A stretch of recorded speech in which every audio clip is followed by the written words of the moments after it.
I'm a registered independent who primarily votes Democrat. There have been several occasions I've been tempted to vote Republican, to vote conservative. Hell, some of the times I regretted I did it.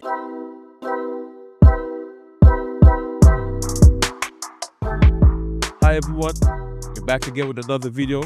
As you see, we're talking about Stephen A today. Listen, is he a conservative now?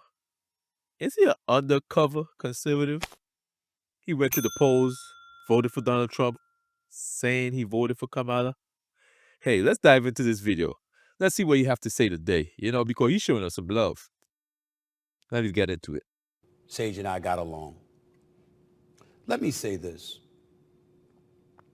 Over the years, we've seen a level of vitriol emanating from black conservatives to a point where people who are not conservative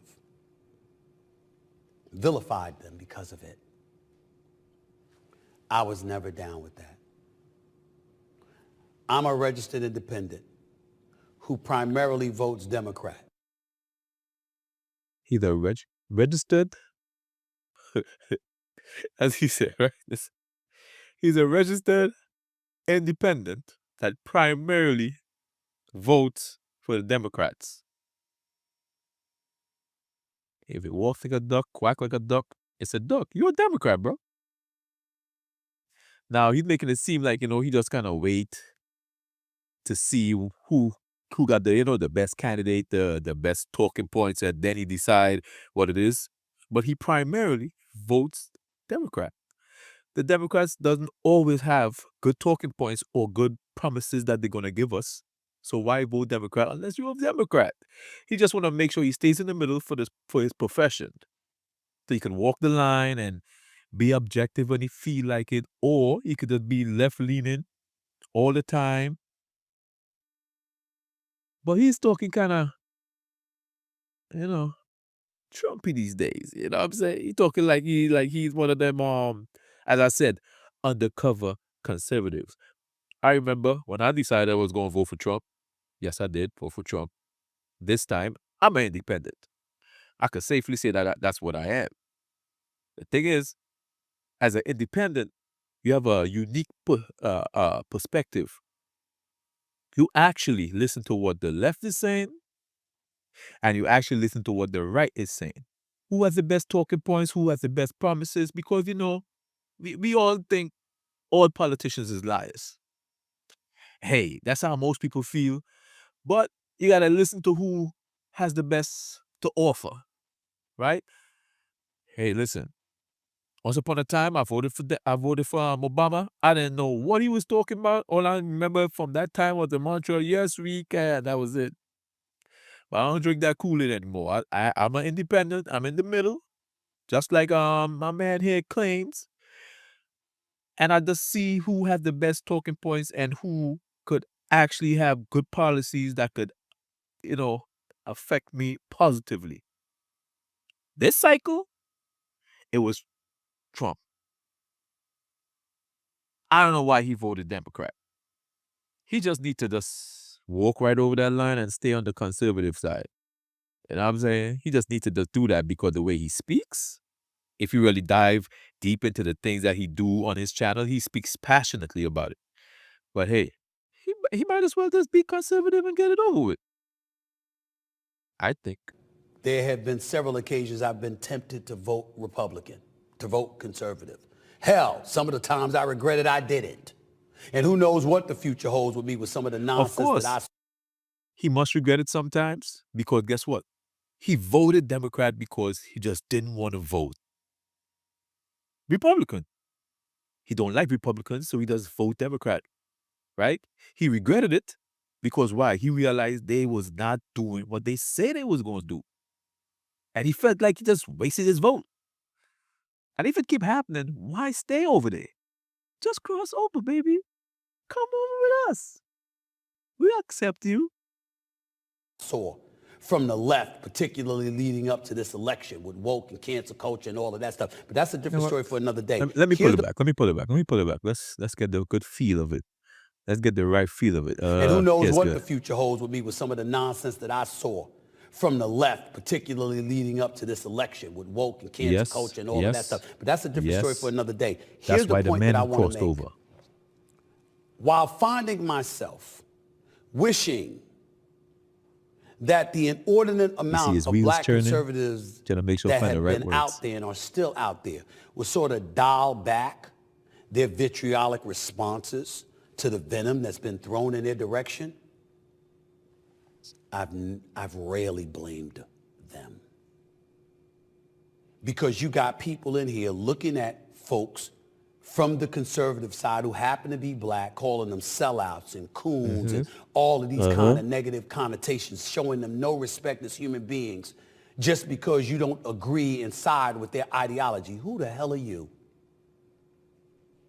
Some Pull it back, pull it back, pull it back. Say one more time for them. One more time. One for them. One more agree time. and side with their ideology. Who the hell are you? Yep. What he said.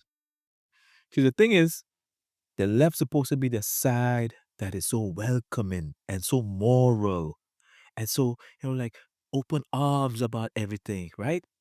By the time you say you're a Republican or a conservative, they come out with the pitchforks. Yep. Listen, most of my friends are liberal. Some of them are conservatives. I have no problem with any of them. All I want to hear is what your point of view is and why. And if you make sense and it's fact-based and it's not dominated by emotion trying to usurp the facts, I'm good with you. Yes. Ooh, I'm loving me some Stephen A right now, man. He's speaking facts because the majority, let's say the majority, right? The majority of people on the right, they go off of logic, common sense, right? The majority, not all. That's why we like to speak in majority versus, on the left, the majority of people on the left, they move with emotion. I feel, and this is not right because it's not nice, but logically, it shouldn't be the way the way they want it to be. And for folks outside of the conservative community to look at people who are black and excoriate them just because they're conservative, who the hell are you? Where are your facts? There's a lot of history that goes into stuff. You can see it one way or another, but it's undeniable that bipartisanship played the role. Civil rights legislation, voting rights legislation, affirmative action, and things of that nature. Conservatives did play a role in some good things that happened in our society. The left and Democrats have been hypocritical in certain respects. So if we're going to call balls and strikes, call balls and strikes. But we didn't do that. And we never do that when it comes to black conservatives. And don't use this as an opportunity to say, Stephen A., oh, he's a conservative. Well, damn it, I'm not yet, but I might be one day. Yo, 4 more years? 4 more years? And you see what Donald Trump has done or what good he have intended and all the above? Next cycle, he's going to go conservative. And, you seem like a stand-up guy to me. He's one of them type of guys, I don't know if you want to consider my thumbnail clickbait or what, but he's one of them stand-up guys. You get that vibe from him. You watch some of his stuff. He's one of them type of guys. He, mean what he say, say what he means. So if he voted Democrat, that's what he did. If he's an independent, that's what he is. And trust me, let's just say if the Democrats don't clean up their act by next 4 years, he gonna be conservative. He gonna cross over. He like what he's seeing. He was on The View. He was on The View and he was saying, I'm conservative with my money, but I'm liberal with my morals. Whatever. 4 more years. He gonna cross over. He gonna be with us. I don't like the shit I've been seeing. But my voting record says otherwise. This is not about that. This is about us being grown-ups and being respectful of other people's positions and feelings and taking a moment to inhale and digest what the hell they're saying and deciphering what's true and what isn't true before we take a position. Yep. It's important that we do that. But we haven't been doing that. And then we wonder why black people in this country are the one disenfranchised community that exists in this country. You know why? Because we don't demand that you flatter us. Exactly. Once upon a time, I had a job that had me on the road a lot, like, there's different places and different, counties and states and things of that nature, right? And everywhere I go, where it was like a visually, you could tell it's hardship, and it was rough, like, because sometimes you just cross a county line and you see the difference. You could just drive somewhere, like, lack of a better word, you know where the white side is and you know where the black side is, right? Now, let's stick with the hardship. Now, when I'm into politics this much, when I look back, these places are democratically ran. And it's sad. You know why it's sad? I always wonder. We could change the way things go in regards to our vote. Our vote, right? In 12 years. You know why I say 12 years? This 4 years have started, right? We go to Donald Trump and we tell him, hey, buddy, this is what we want. This is what we would like changed. Give us results. Or next cycle, we're going to vote Democrat. Let's give you a scenario. We don't get it. Next cycle, we vote Democrat. Sweep across the board because we have a lot of votes. We could shift how things go, right? So now, when we vote Democrat and Democrats win, we tell Democrats what we want. But remember, we already dealt with the Republicans. So they know we serious. And then because we dealt with the Republicans, the Democrats know we serious. And then we tell them what we want, what we need to get our vote. And then they don't give us what we want. Or they look like they not coming up on their end of the bargain. The Republicans gonna come big basket of love. They're gonna come with everything we need. That's what I believe.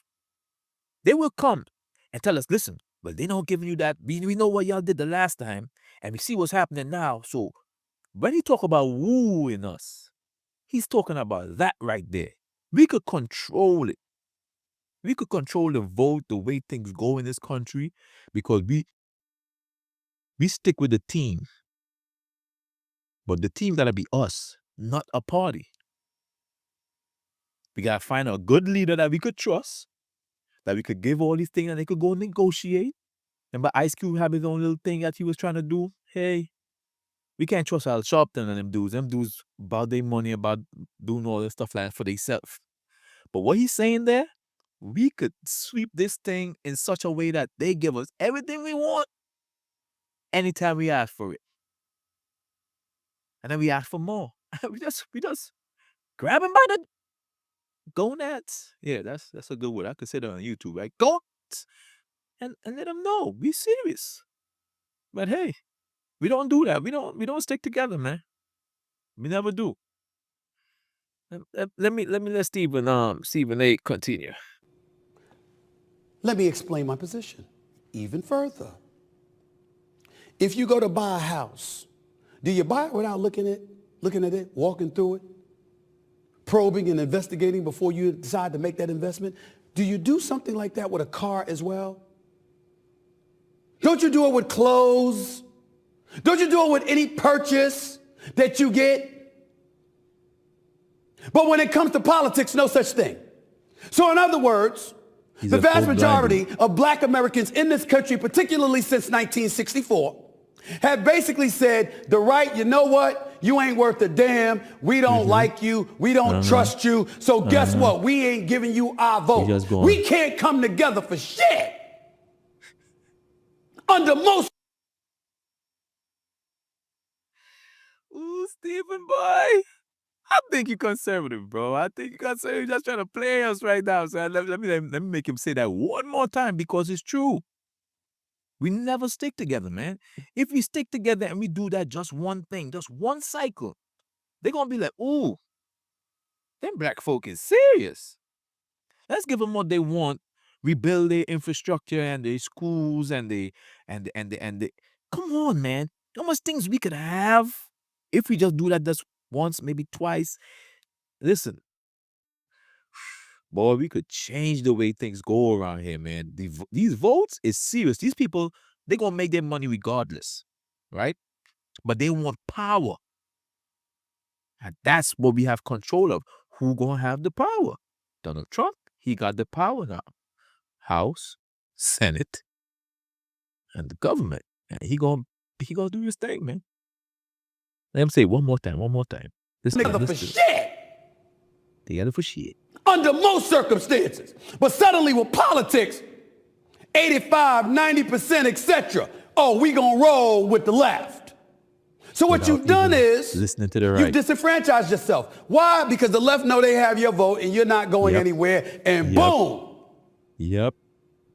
You don't have to cater to African American needs. And on the right, you're like, we ain't getting their vote anyway. So let's pay attention to the constituent that's going to put us in office. Either way you slice it, this one gives you little representation because they're taking you for granted. This one gives you little representation and no representation because they know they don't have your support anyway. Yep. And why are the other communities successful? Because I don't give a damn whether it's Cuban, it's Dominican, it's Venezuelan, it's Guatemalan, it's Puerto Rican, it's Mexican. I don't care what it is. You're Asian. Yep. You're the Jewish community. An abundance of white folks in the United States of America. Somehow, some way, everybody successfully goes about the business of making sure they tell you, show us you're worthy of our vote before we give it to you. Ooh. He said that right there and it hit me right in the heart. I'm telling you, these people, they don't play that. They send their representatives. They say, what you got? You want me to vote? What you got? And they come with their hands out and they be like, what you got, buddy? Show me what you gonna give me. What you gonna give us? That's how they roll. But us folks, we don't ask them for nothing. I'm gonna end on this point. Why don't we all stick together, decide we're gonna do that, what I said earlier, could rewind it, I'm saying? And just grab them by the goodies. And give them what we want. Or else. That's how we turn things around. Or else. Get rid of all these crooked leaders that we have representing us. Find somebody we could trust and who's worthy of the position.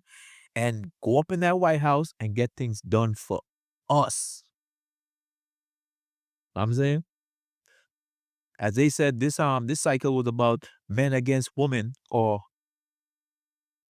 lefty virtues versus conservative virtues. But at the end of the day, people voted for Trump because they didn't enjoy what they had for the past 4 years. And now Stephen A. came with his